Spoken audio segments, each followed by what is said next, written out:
आदरणीय गुरुजनवर्ग आणि येथे जमलेल्या माझ्या सर्व बंधू भगिनींनो, आज मी तुमच्या समोर छत्रपती शिवाजी महाराज नावाच्या वाघाला जन्म देणाऱ्या एका वाघिणीबद्दल बोलणार आहे, जिच्या चरणाची धूळ कुंकवाच्या करंड्यात भरून माती धरावी अशा राजमाता राष्ट्रमाता मासाहेब जिजाऊ यांना मानाचा मुद्रा करतो.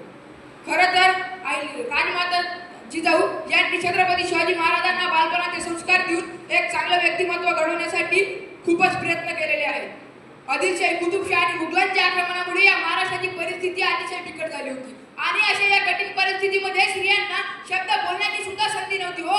तरी अशा काळात जर स्त्री ही बालवयात काही बोलत जायची तर लोक म्हणायचे तुझी नाही यांती बैठ चुपचाप. जर का स्त्री ही तारुण्य वयात काही बोलत जायची तर लोक म्हणायचे नया खून है बैठ चुपचाप. आणि जर का स्त्री ही वृद्ध वयात काही बोलत जायची तर लोक म्हणायचे अब जानकर मी क्या करेगी बैठ चुपचाप. म्हणजे बालपण, तारुण्य आणि वृद्धपण या तिन्ही स्थितींमध्ये स्त्रियांना बोलण्यापासून नाकारलं गेलं. तरी सुद्धा अशा काळात स्वराज्य स्थापन करण्याचं स्वप्न ज्यांनी पाहिलं त्या राजमाता राष्ट्रमाता मासाहेब जिजाऊ. राजमाता राष्ट्रमाता मासाहेब जिजाऊ यांनी केवळ राज्यात घडवलं नाही तर त्यांनी समाजाला आदर्श संस्कार, आचार, विचार, लढण्याचे बळ यांसारखे सामाजिक लौकिक विचार देऊन या महाराष्ट्राच्या स्वराज्य भूमीला समृद्ध केलेले आहे. छत्रपती शिवाजी महाराज यांच्यासारख्या शूरयोद्ध्याला बालपणाचे संस्कार देऊन शीलवंत, गुणवंत, कीर्तिवंत, रयतेचा राजा छत्रपती बनवण्यापर्यंत अहोरात्र प्रयत्न केले आहेत. हे आपणास कसे विसरून चालेल? खरं तर जिजाऊंनी छत्रपती शिवाजी महाराजांना एक राजा बनवण्यापर्यंत खूपच प्रयत्न केलेले आहेत आणि त्यांच्या या कार्याची प्रेरणा घेऊन इंदोरच्या अहिल्यादेवी होळकर यांनी देखील आपल्या होळकर घराण्याची आन बान शान टिकवून ठेवण्यासाठी मोलाचे योगदान दिलेले आहे. त्यांच्या या कार्यात माझे खरं तर वंदन आहे.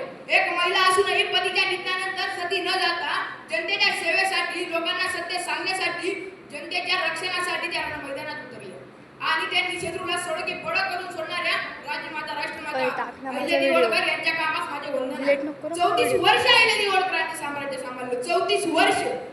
इथं आम्हाला ग्रामपंचायतीला 5-5 वर्षांची निवडणूक लढवायची म्हणजे काम फुटतो, गल्ली चालवायची म्हणजे काम फुटतो. एका महिलेनं 34 वर्ष साम्राज्य कसं सांभाळलं असेल? खरं तर चूल आणि मूल याच्या पलीकडे यांनी कर्तृत्व काहीतरी करून दाखवले. खरं तर त्या एक स्त्री असूनही त्यांच्याकडे अनेक शत्रूंनी त्यांच्या स्वराज्यावर आक्रमण करण्याचा प्रयत्न केला. जसं की पेशव्यांनी देखील त्यांच्या साम्राज्यावर आक्रमण करण्याचा प्रयत्न केला. पण अशा अहिल्यादेवी होळकर थांबल्या नाहीत. अहिल्यादेवी होळकरांनी 5000 स्त्रियांची पलटण तयार करून 5000 स्त्रियांच्या हातामध्ये तलवार देणारी या भारतातील नव्हे तर अखंड जगातील एकमेव स्त्री म्हणजे पुण्यश्लोक अहिल्यादेवी होळकर.